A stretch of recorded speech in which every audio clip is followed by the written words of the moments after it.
করে উঠতে উঠতে আবার কি উপদ্রব এসে জুটল। এখনো ঠাকুর পুজো হয়নি। কি ব্যাপার, কি চাই? মা, ভিখিরিকে 10টা টাকা দেন, ভগবান মঙ্গল করবেন। ও হরি, এ কেমন বায়না?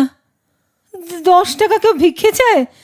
সকাল সকাল 10-10টা টাকা খুঁজলে তো নেহাতি অমঙ্গল। আমি তো আপনার মঙ্গলের কথা বলিনি মা। ভিক্ষাদানে মঙ্গল একমাত্র গ্রহীতার, দাতার তো লস হবেই। আচ্ছা, বড় বড় কথা বলছো, অথচ অথচ ভিক্ষে চাইতে তোমার লজ্জা হলো না? লজ্জা লজ্জা সম্পূর্ণ ত্যাগ না করলে নাগা সন্ন্যাসী বা ভিখারি হওয়া যায় না মা। ঠাকুর রামকৃষ্ণ বলে গেছেন না, লজ্জা ঘৃণা ভয় 3 থাকতে নয়। ও বাবা, ঠাকুর রামকৃষ্ণের বাণীও তোমার জানা আছে? কেন থাকবে না? এটা ইনফরমেশন টেকনোলজির যুগ, সবাইকে খবরাখবর রাখতে হয়। ভিক্ষের লাইনে আছি বলে কি মুখ্য থাকতে হবে মা? তাই বলে একেবারে 10 টাকা ভিক্ষে চাইবে? কি করব মা, যা ইনফ্লেশন, সংসার চালাতে এটাই লোয়েস্ট ডেনোমিনেশন, ওর কমে চলে না মা। হ্যাঁ, বলো কি? দেখবেন সর্বত্র ভিখারিরা আজকাল 2 টাকা 5 টাকা রিফিউজ করছে। আমাদের হ্যাবনর্স ইউনিয়ন রেট বেঁধে দিয়েছে মা। 10-এর কম নিলে ইউনিয়ন মেম্বারশিপ কাটা যাবে মা। তাছাড়া 10-এর কমে কি আমাদের প্রেস্টিজ থাকে বলুন? ও তাই দেখছি। তা দেখো বাপু, আমিও ঠিক করেছি ক্যাশে ভিক্ষে না দিয়ে কাইন্ডে দেব। কাইন্ডে? হ্যাঁ। কাইন্ডে দেওয়া কাইন্ডনেস? ও, তেমন হলে কনসিডার করতে পারি। এ নাও, 5 টাকা দিচ্ছি। পা- যাও একটা মিয়া আমরের কেক কিনে খাও। আর কত কেক খাবো মা?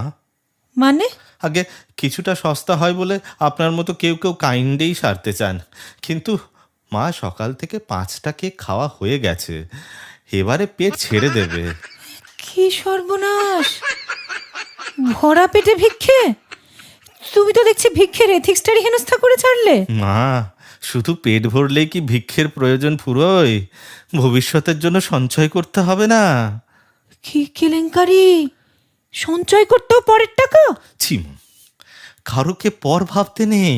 পর ভাবে না বলেই তো এদেশ ভরে এমন ব্যাপক তোলা আদায়ের ব্যবস্থা গড়ে উঠেছে।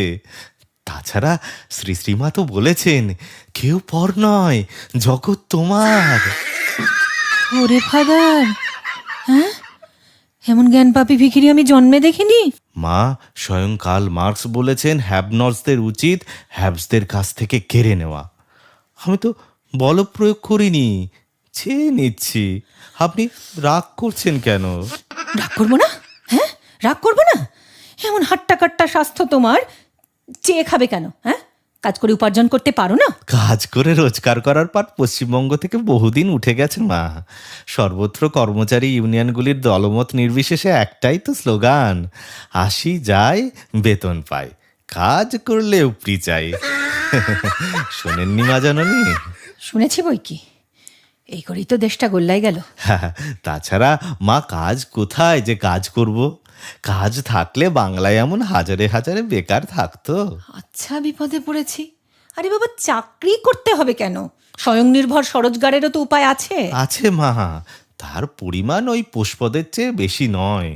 বস্তুত এদেশে আত্মনির্ভর হওয়ার 2টো মাত্র উপায়, ডাকাতি অথবা ভিক্ষে। ডাকাতির মতো খতরনাক প্রফেশনে না গিয়ে নিরীহ ভিক্ষাবৃত্তি নিয়েছি, এটা কি অপরাধ হলো মা? ওহে, ওহে শোনো, তোমার সঙ্গে কথাই পারা যাবে না। আচ্ছা আচ্ছা, তুমি কি জীবনে কখনোই কোনো কাজ করনি? কেন করব না? ভিক্ষেও তো কোয়াইট নোবেল প্রফেশন, একটি হার্মলেস স্বনিযুক্ত প্রকল্প। আরে, আমি বলছি তুমি কি ভিক্ষে ছাড়া কোনো কাজ করনি? মানে কোনো সোশ্যাল ওয়ার্ক জাতীয়? কেন মা, ভিক্ষেই তো একটি রেসপেক্টেবল সোশ্যাল ওয়ার্ক। কি বললে? হ্যাঁ কি বললে? ভিক্ষে সোশ্যাল ওয়ার্ক? হ্যাঁ, নয়, দাতাকে পুণ্য অর্জনের সুযোগ করে দিতেই আমাদের এই পরিষেবা। বলো কি, ভিক্ষে হলো পরিষেবা? নয়, ভেবে দেখুন, লোকে পুণ্য অর্জন করতে দেশ দেশান্তরে ছোটে, তাতে যেমন খরচ তেমনি নানান হ্যাপা পথশ্রম। আমি সেই সব পুণ্যলোভীদের ট্রাভেলিং ট্রাভেলস এবং ইউজলেস এক্সপেন্ডিচার বাঁচিয়ে ফোকটে পুণ্যার্জন করতে সাহায্য করি, স্রেফ ভিক্ষে দিয়ে অনন্ত স্বর্গের পাসপোর্ট। বলুন, ঠিক বলছি কিনা? তাও তো বটে। এই ব্যাপারটা তো ভেবে দেখিনি। আর ভেবে সময় নষ্ট করবেন না জননী, সামান্য 10 টাকা তো, এত সস্তায় এমন পরিষেবা কে দেবে? তাছাড়া মা, এই যে ভিক্ষের সপক্ষে কনভিন্সিং সওয়াল, এই মার্কেটিং টেকনিক সম্পর্কে জানকারি, তার কনসালটেন্সি ফি দেবেন না? আমি তো তোমাকে কনসাল্ট করতে যাইনি। নাই বা গেলেন, গায়ে পড়ে অ্যাডভাইস দেওয়াও তো কনসালটেন্সি বৃত্তিরই অঙ্গ। ফর নাথিং কারো রুজির পথে কাঁটা হবে না। ওহো, তোমাকে ভিক্ষাবৃত্তির কনসালটেন্ট হতে কে বলেছিল? কে আর বলবে মা, গরজ বড় বালাই। দেখছেন না, একদিন যারা পুঁজিপতিদের কালো হাত ভেঙে দাও, গুড়িয়ে দাও বলে চেঁচাতো, আজ কেমন লেজে গোবরে হয়ে পুঁজিবাদী ভজনায় ভিক্ষের ঝুলি কাঁধে দৌড়ে দৌড়ে ঘুরছে। আরে বাবা, সে তো শিল্পের উন্নতির জন্য।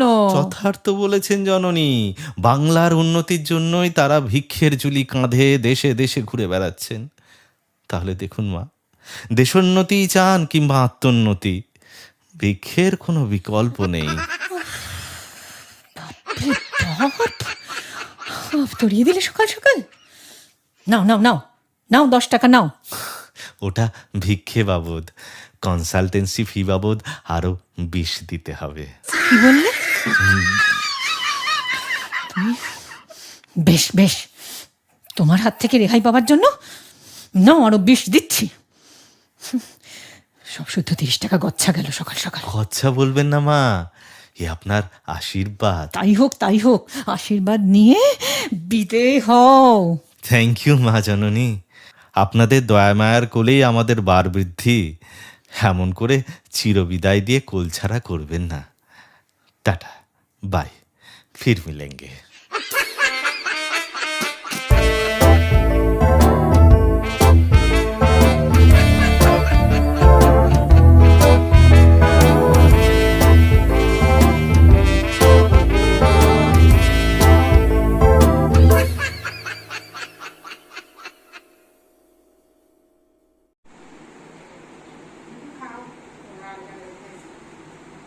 ওষুধ খাইছে দোষের না, আমি তো ওষুধ তার লেগে আনছি।